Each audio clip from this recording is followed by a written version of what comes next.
Greetings, wonderful people, fellow time travellers. I always say it, but I always mean it. It's great to have you with me as we travel through space and time together.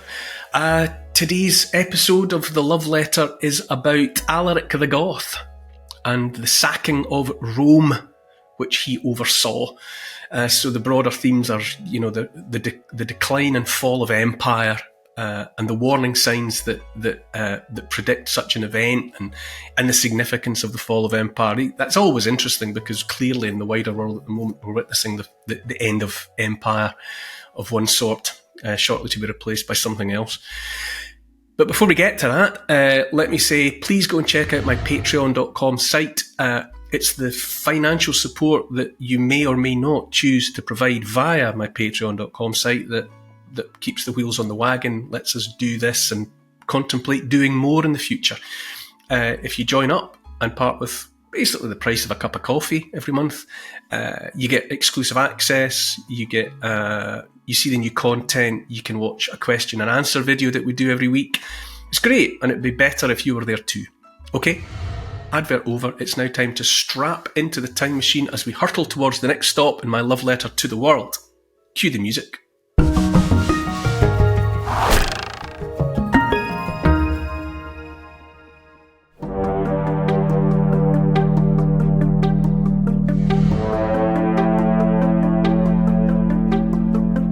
A vast, glittering empire ruling for over 1,000 years. Great wealth, power and influence, but cracks begin to show. A loyal general turns against his rulers, and leading a mighty army he battles his way into Rome and sacks the city. The empire is rocked, confidence is ebbing away, and the all-powerful Roman project is teetering on the abyss. Endeavouring to understand history in hopes of illuminating the future, I'm Neil Oliver, and this is my love letter to the world.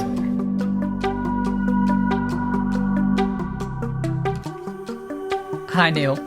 In the last episode, we were in the city of Milan around 400 AD, when the church and the state went head-to-head in a battle of wills that has echoed down through history, right up to the present day. Where are we this week? Hi Paul. Well, this week we're staying in the 4th century, not too much time has passed, and we're travelling in the train of a mighty Goth army on their way to strike a deadly blow against the Western Roman Empire. We're marching behind King Alaric and his soldiers as they sweep into and sack the city of Rome.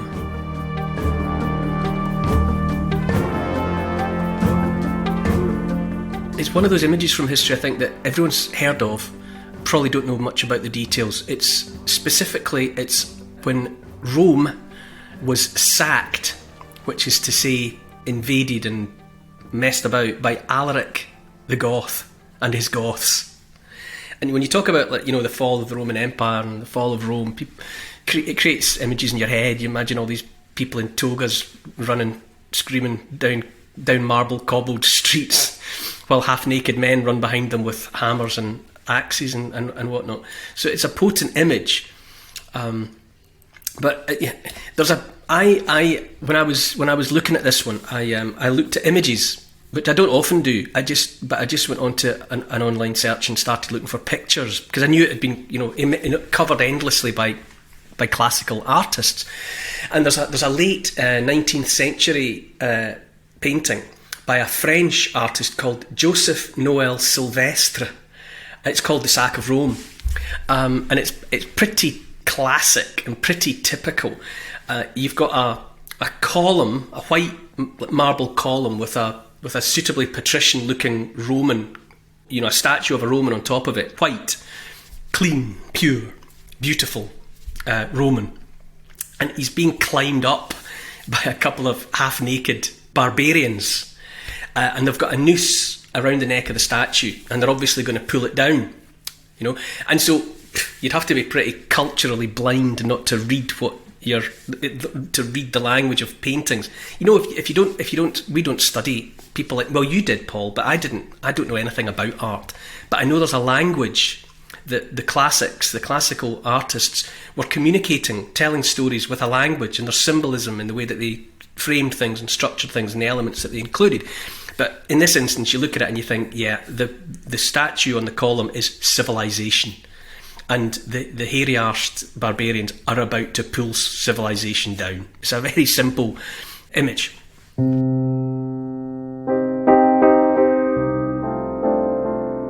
At the time I was looking at it, it was very pertinent because this is happening and has been happening. Saddam Hussein, remember the Saddam Hussein statue getting pulled down in Firdos Square in Iraq? It took a lot of effort and they kind of bent it on its plinth and then they got it down and the guys were hitting on the face with their flip-flops, a mark of how much they disrespected Saddam. But much closer to home, and more recently, obviously there was that pulling down of the statue of Edward Colston in Bristol. You remember? The guy who was, he was either a grotesque slaver or a wonderful philanthropist. But in any event, a mob of people pulled that statue off its plinth and they dragged it. It was medieval, really. They dragged it to the sea and threw it into the harbour in Bristol. It was quite bizarre. Anyway, Alaric the Goth, and sack means to take, and so they took Rome, and it's without a doubt a moment in the story of the world. No getting away from that. It's such a big headline, isn't it? I mean, yeah, absolutely. It's a great title as well, isn't it? The sack of Rome. Yeah. By the time Alaric and his lads got in amongst them, Rome was more than 1,000 years old. Which you say it quick, but let it sink in. 1,000 years old. On the one hand, there was Romanitas, the piece of Rome, the kind of Pax Romana, the Romanness was everywhere in the old world by that point. But at the same time, it was always evolving and changing and adapting, and it remained Rome, but it was always slightly different from one day to the next. By the time Alaric got in with his Goths, it was 800 years since the last sacking of Rome. Rome was sacked by Brennus and his Gauls. Gaul is it's France, before France. It's the same territory. They got into the city in 390 BC, so a long time before. And Rome was a republic. Obviously, by the time Alaric got in, Rome was an empire. It was the Roman Empire under an emperor. When Brennus got in among them, it was the Republic of Rome, and those republicans, God bless them, complained to Brennus that they were being badly mistreated by the Gauls, to which Brennus is supposed to have replied, "Woe to the vanquished," which is old barbarian speak for "get it up you." Of course, this has all been recorded after the fact, and it's who knows who said what and in what language. But how come the Gauls didn't take over the whole of the Rome at that point? They weren't organised enough. They drifted away, and ultimately they got beaten. It was like they won it was a high point. It was a moment. They got their way. They got in. It was like Bannockburn for the Scots. It was a shining moment. But subsequently, the Romans pulled themselves back together and dealt with the threat, and reclaimed Rome. And Rome. This is what I mean. Rome had, when you last for 1,000 years, you've seen it all and done it all, and you've had a lot of it done to you. You don't exist for a millennium without seeing a bit.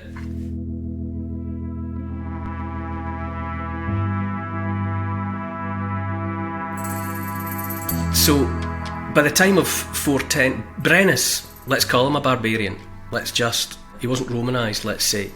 But Alaric was no barbarian. By his time, there had been, as I mentioned, 8 centuries of Romanitas. Being Roman. Rome's the way. Be Roman. He was born in what is Romania. No prizes for guessing where the name comes from. Territory north of the Danube. For a long time, at different times, it served as a natural boundary of the Roman Empire. But from time to time, Rome was beyond it. Rome went further out, so they did. And by the time Alaric was born in the century before, in the 300s, the Romans had already withdrawn. They'd already pulled back behind the Danube. But the Danube River, yeah. The Danube River, yes. But the territory remained in. Roman ways were good. There was no getting away from it. Whether you liked the Romans or not, whether you were put under their heel, they could organise stuff. They could build roads. They could impose rule, order, peace. The Pax Romana, the peace of Rome. So long after the Romans had withdrawn from that territory, people kept on being Roman in all but name because it was civilization. It was better than it's better than crawling about in the dirt eating worms. It's better. So Alaric, to underline the fact that he's no hairy-arsed barbarian as you might like to think of him, he spoke Latin as well as his native tongue, and he was baptised Christian because the Roman Empire was Christian at that point. He actually followed the teachings of the Arian heresy that we've discussed before. The followers of the Arian thinking regarded Jesus as having come from God, and therefore he wasn't there at the beginning. God was there, and then at some point he made the Son. Unlike the Nicene Creed, which was the official creed of the official Roman version of Christianity, which said that the Son and God and the Holy Spirit had always been there all the time forever. But nonetheless, he's Christian. He's following the same 90% of the same Christian DNA. And he had good grounds for wanting to be counted into the big brotherhood of Romanness. For example, he had in 394 AD led an army of Goths at the Battle of Frigidus. Theodosius, who we encountered last week, he of the massacre at Thessalonica, who was made to kneel before Ambrose, Bishop of Milan, in that statement that underlined offices obtained from God outranked offices of the earth. It began that great push and pull between who's boss here, somebody who's got his business card from God or somebody who's written his own business card here on earth. So Theodosius had brought in, had commissioned this Goth army led by Alaric at the Battle of Frigidus because he was putting down another usurper. They were always being bothered by other characters that would stand up and say, no, I am the Roman, I am the rightful emperor. And so Theodosius called on Alaric. Alaric brought his Goths, and 10,000 Goths died at Frigidus. But they turned the battle. The headline is the Romans won the Battle of Frigidus. But on account of that, on account of so much blood spilled by his brothers, Alaric wanted a seat at the big table. What more do you want me to do before you treat me with the respect that I and my people deserve? He never felt that he was shown gratitude, and he probably wasn't. He certainly felt patronised. From time to time he was patted on the head. Yes, Alaric, you're a very good boy. But he lost his patience with them because he was proud and he had the clout so to do, and he turned on Rome and started waging war against Rome, and he besieged Rome more than once. So he was at the gates and got bored and left and came back and so on. And then finally he got in 410, and there's, as there often are, if you look about this, like the fall of Constantinople in 1453, the Turks, the Seljuk Turks, are supposed to have got in because an insider inside the city left a gate open, a traitor. And the same thing is supposed to have happened in 410. Somebody left the Porta Salaria gate open, and in came the Goths. There were 3 days of looting, that was traditional, 3 days of sack, which is basically a leader holds his besieging army in place, persuades them to stay on the promise that if and when they get inside they can do what they like. They can take what they want, they can eat what they want, they can do what they like to the men, women and children. All bets are off for 3 days. It's traditional. The roads and the alleyways and the rivers of cities tend to run red with blood during the 3 days of sack. And so they did. Apparently, a lot of blood was spilled, but by the standards of the day, there was some restraint shown because Alaric was Christian. He ordered that holy places, Christian places, be respected, specifically where people had got inside churches and other places of worship and claimed sanctuary. They were to be left untouched. And that seems to have been respected up to a point. Nonetheless, Rome has fallen. The great city, the eternal city, has fallen, and it sent shockwaves through Christendom. How could this be? It was the unthinkable. It's a 9/11 moment, only worse. It's like the whole of Manhattan Island has now sunk. It's that kind of scale of horror, and it never went away. It never has gone away.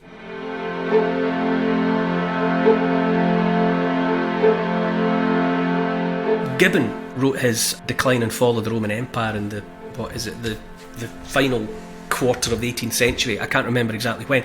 But even by then, all those centuries later, he was able to write that this awful catastrophe of Rome filled the astonished empire with grief and terror.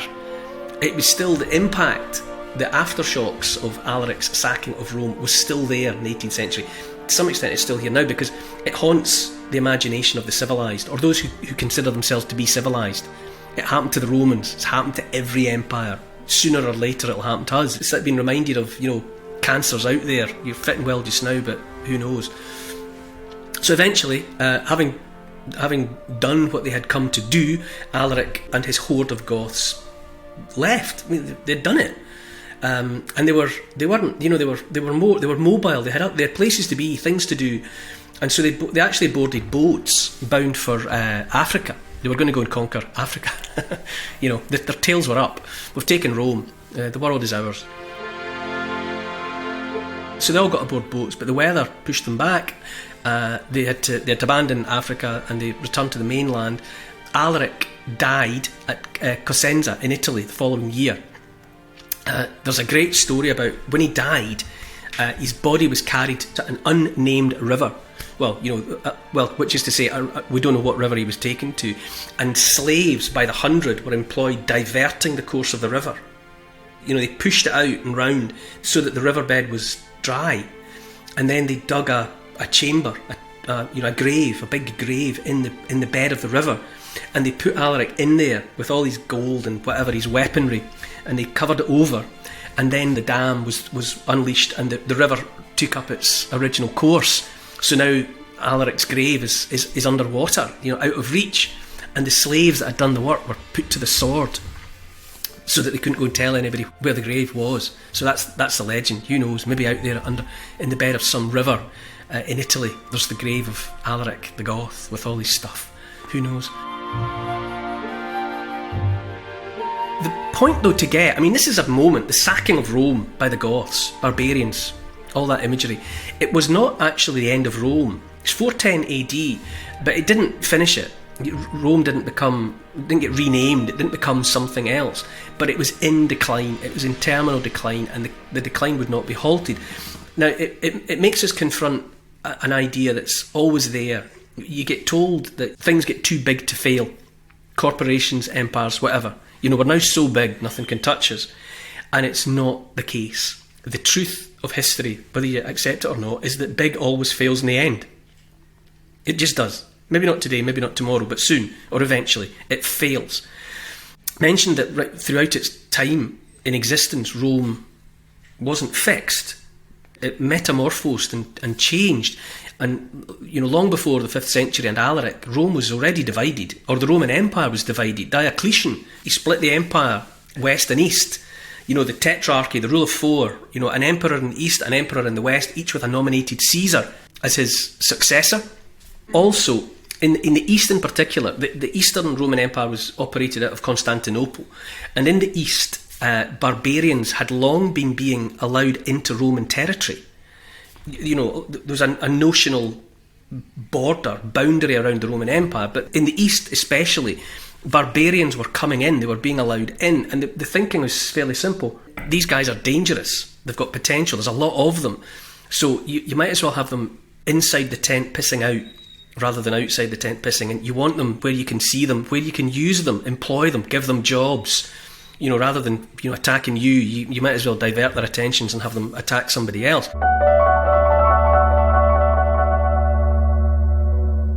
There had been an edict passed in the 3rd century granting Roman citizenship.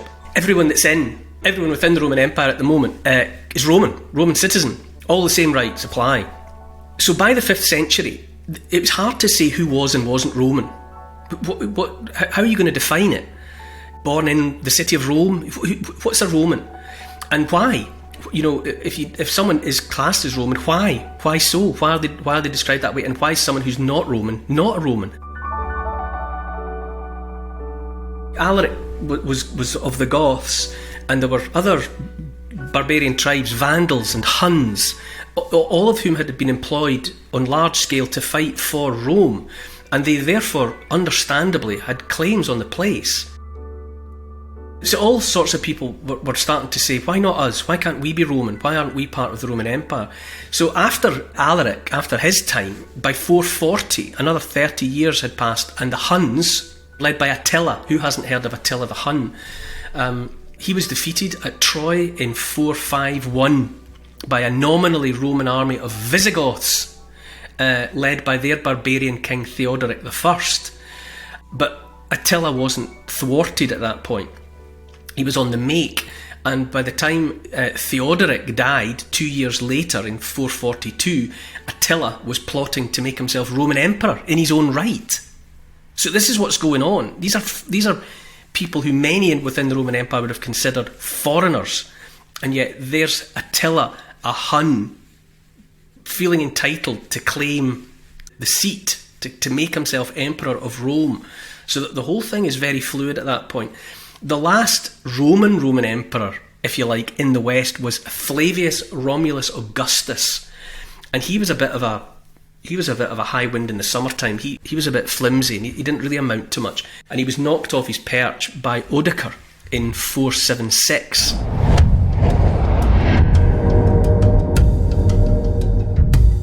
And what's interesting as well, when you contemplate the fall of Rome, most of the barbarians, Alaric and the like, these educated, Latin-speaking, Christianised individuals who had learned Roman ways, when they got into Rome, or when they got into the empire, they didn't want to destroy it. They often aspired to protect it. They had become what they had once beheld. And it wasn't that they just wanted to come in and, smash all the windows. It wasn't like that.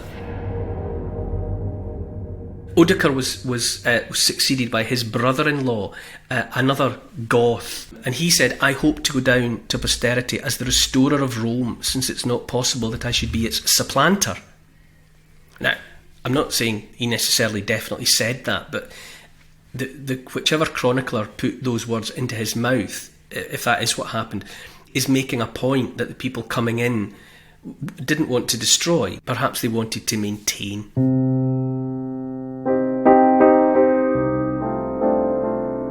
I've mentioned before about Kenneth Clarke, not the MP, the art critic and historian. His great work, I would say, was Civilization. And he, obviously, in tracking civilization, he considers why civilizations end, because they always do, however big. They always run out of steam.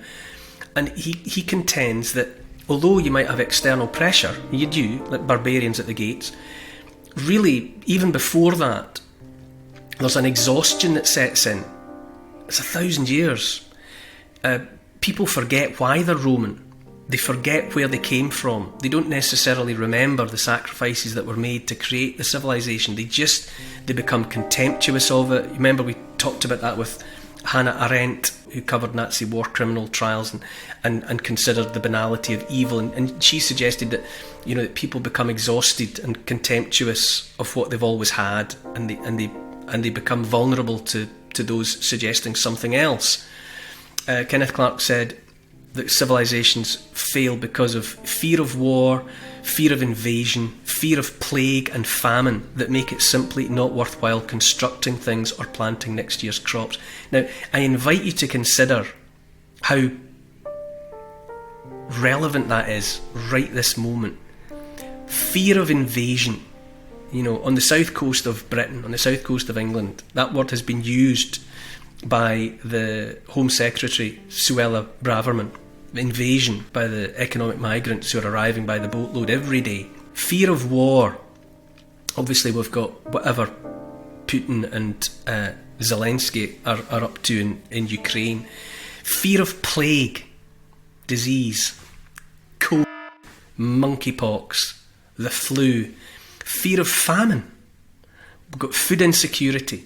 They're at COP27 contemplating telling farmers to stop farming. They're talking about doing away with 50% of farming around the world. So there you go. Fear of war, fear of invasion, fear of plague and famine that make it simply not worthwhile constructing things or planting next year's crops. I can sense that out there in the general population. There's a lot of dropped shoulders and people going, what's the point? And Clarke said that because of that endemic fear and exhaustion and loss of confidence. It's that enables our outsiders to cause chaos just by their very presence.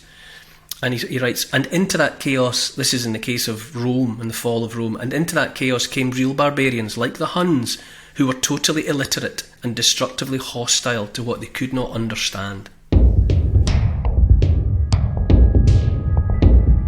So, where are we? History, I've said it before, Mark Twain, history doesn't necessarily repeat, but it rhymes. And I just say it's hard to look at the sack of Rome, back to 410, back to Alaric. It's hard to look at that and not hear a warning. Not hear a warning siren and to see a red flashing light. The Western Roman Empire, which is what we're talking about here, it burned bright as a beacon for 1,000 years. And that light attracted all the time. Light attracts. A light attracts moths. Things see the light and come. What you saw happen with Rome was the people from outside, immigrants you might say, who were hungry for hope or just greedy for their chance at grabbing a bit of whatever might be grabbed. They're drawn to the light. And then it becomes a question, after a period of time, of who belongs and who must be denied and expelled. It's another eternal question, but it's part of the story of why empires, having risen, inevitably fall after a period of time. And so that is why Alaric's sack of Rome in 410 AD is a key moment in the story of the world.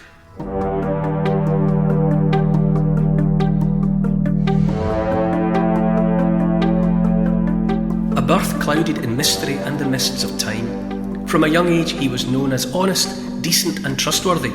Visions, recitation and submission. A force of great energy and possibilities. Confident and insistent. A seismic event that made everything different. Next time in my love letter to the world. To help support this podcast and to get access to new and exclusive history and comment vodcasts every week, sign up to my Neil Oliver Patreon site. It'd be great to see you there.